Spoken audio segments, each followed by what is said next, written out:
fresh calamansi. Slowly siya, dapat nakahalo pa rin guys, okay? Counterclockwise siya guys. Yan.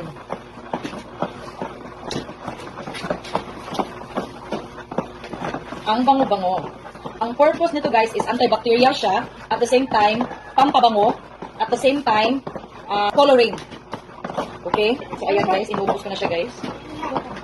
Nakalagay dito guys, oh, pang scent, antibacterial, water softener, and colorant din siya, okay? Tapos ang pinakahuli natin guys, itong thickener, ito. Okay guys, so heto na. Nilibin!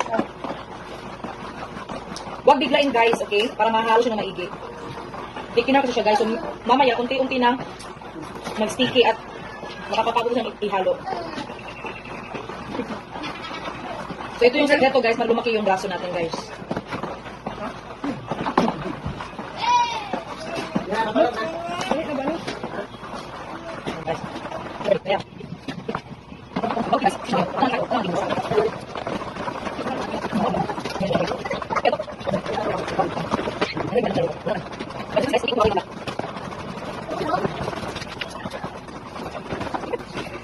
So ito yung panghuling ingredient guys. After nito guys, pag ma-okay na lahat yung pagkahalo, syempre maghintay tayo ng 24 hours. So bali, isi-check namin bukas kung ano na ang nangyari sa ginawa naming mixture. Ayan, so naubos na siya guys. Ako tapos na siya ay continue pa rin siya guys maghalo guys. Continue pa rin ako So ang fourth ingredient guys is mabagal lang daw. Tunaw na, takpan at ipahinga ng 24 hours ang mixture. Kung nag-chat eh. Gamit kayo siya, oh.